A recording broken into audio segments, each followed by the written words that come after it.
কোথায় আছে মাল? কোথায় আছে মাছ নাকি? এই যে ম্যাডাম ম্যাডাম এই যে এই ব্যাগের মধ্যে এটার মধ্যে কত কাজে সব পুরিয়া বান্ধা। এই যে গাঁজা দেখান তো ঘুরে ক্যামেরা ক্যামেরা প্রতিটি ব্যাগের মধ্যে আছে, ফ্রিজের মধ্যে রাখা। কি অবস্থা ফ্রিজের মধ্যে? মাছের মধ্যে গাঁজা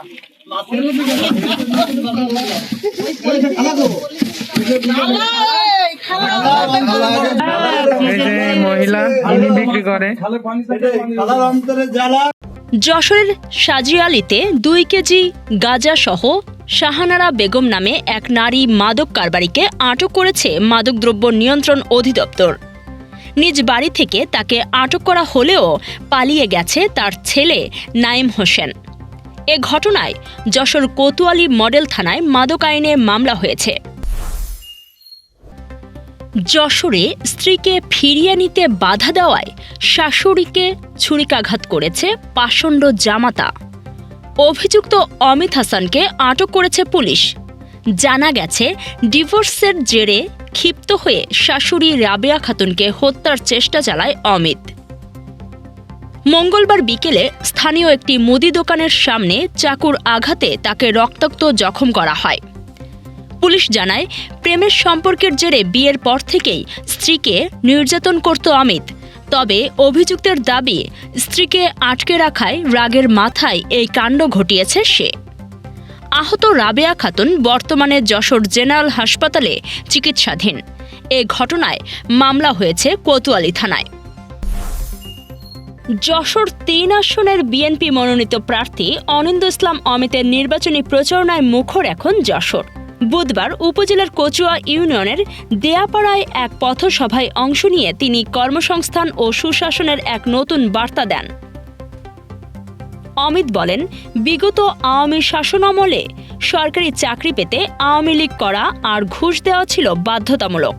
তবে বিএনপি ক্ষমতায় এলে মেধার ভিত্তিতেই চাকরি হবে, কোনো টাকা বা রাজনৈতিক পরিচয়ের প্রয়োজন হবে না, এমনটাই প্রতিশ্রুতি দেন তিনি। ধর্মীয় সম্প্রীতির ওপর জোর দিয়ে তিনি জানান, বিএনপি বিভেদের রাজনীতিতে বিশ্বাসী নয়। প্রতিটি ধর্মের মানুষ সম্মানের সাথে নিজ ধর্ম পালন করবে। যারা ধর্মের নামে বিভক্তি সৃষ্টি করে তারা প্রকৃত ধর্ম থেকে দূরে বলেও মন্তব্য করেন তিনি। সারা দেশে নির্বাচনী প্রচারণায় নারীদের ওপর হামলা ও হেনস্থার প্রতিবাদে উত্তাল যশোরের চৌগাছা। হাজার হাজার নারীর অংশগ্রহণে অনুষ্ঠিত হয়েছে বিক্ষোভ মিছিল ও সমাবেশ। বুধবার বিকেলে চৌগাছা কামিল মাদ্রাসা মাঠে এই সমাবেশের আয়োজন করা হয়। প্রতিবাদী নারীদের উপস্থিতিতে মুহূর্তেই কানায় কানায় পূর্ণ হয়ে ওঠে মাঠ। সমাবেশ শেষে শুরু হয় বিক্ষোভ মিছিল, যা চৌগাছার প্রধান সড়ক প্রদক্ষিণ করে। মিছিলে অংশগ্রহণকারীরা নারীদের নিরাপত্তা নিশ্চিতের দাবি জানান এবং আসন্ন নির্বাচনে দাড়িপাল্লা মার্কায় ভোট প্রার্থনা করেন। স্থানীয়দের মতে, চৌগাছার ইতিহাসে নারীদের এমন বিশাল সমাগম আগে কখনো দেখা যায়নি। সমাবেশে বক্তারা বলেন, জামায়াতে ইসলামের প্রতি ভালোবাসা থেকেই আজ রাজপথে নেমেছেন সাধারণ নারীরা। এ সময় যশোর 2 আসনের সংসদ সদস্য প্রার্থী ডাক্তার মোসলেউদ্দিন ফরিদ অভিযোগ করেন, নির্বাচনী প্রচারণায় নারী কর্মীদের ওপর হামলা মানবাধিকারের চরম লঙ্ঘন। আমাদের পায়ে পাড়া দেয়া হয়েছে, আমরা অনেক প্রতিবাদ করেছি, আর প্রতিবাদ নয়, এখন প্রতিরোধ হবে ইনশাআল্লাহ। তিনি এসব ঘটনার সাথে জড়িতদের দ্রুত দৃষ্টান্তমূলক শাস্তির দাবি জানান। যশোরের শার্শায় মাটি কাটার সময় পরিত্যক্ত বোমা বিস্ফোরণে 2 শ্রমিক আহত হয়েছেন। বুধবার সকালে শার্শার বালুন্ডা দক্ষিণ পাড়ায় এ ঘটনা ঘটে।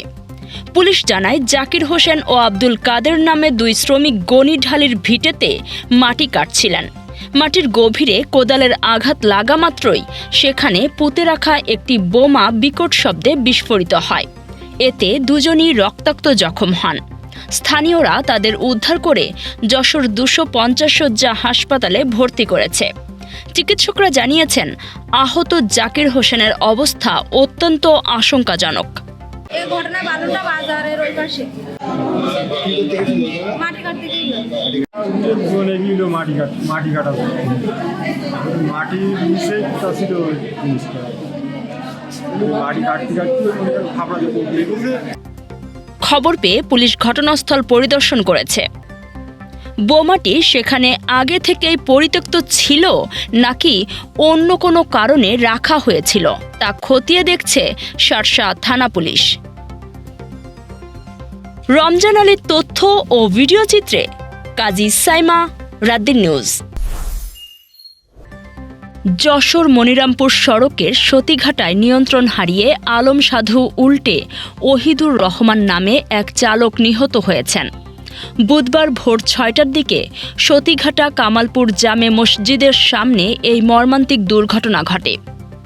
নিহত ওহিদুর মনিরামপুর উপজেলার আমিনপুর মোল্লাপাড়া গ্রামের মৃত নুরুজ্জামান খোকনের ছেলে। এ ঘটনায় তার আপন ভাই তহিদুর রহমানও গুরুতর আহত হয়েছেন। পুলিশ জানায়, ভোরে দুই ভাই আলম সাধু নিয়ে মনিরামপুর থেকে যশোরের দিকে আসছিলেন। পথে সতীঘাটা এলাকায় স্পিড ব্রেকার পার হওয়ার সময় গাড়িটি নিয়ন্ত্রণ হারিয়ে উল্টে যায়। এখানে হয়েছে ফজরের নামাজের একটু আগে, ঠিক আছে। এখানে ওই ইজি বাইক উনি ওই অটো চালায়, ওই যে অটোটা দেখেন অটো চালায়, তো উনি ওই ওভার স্পিডের কারণে বিট মারছে।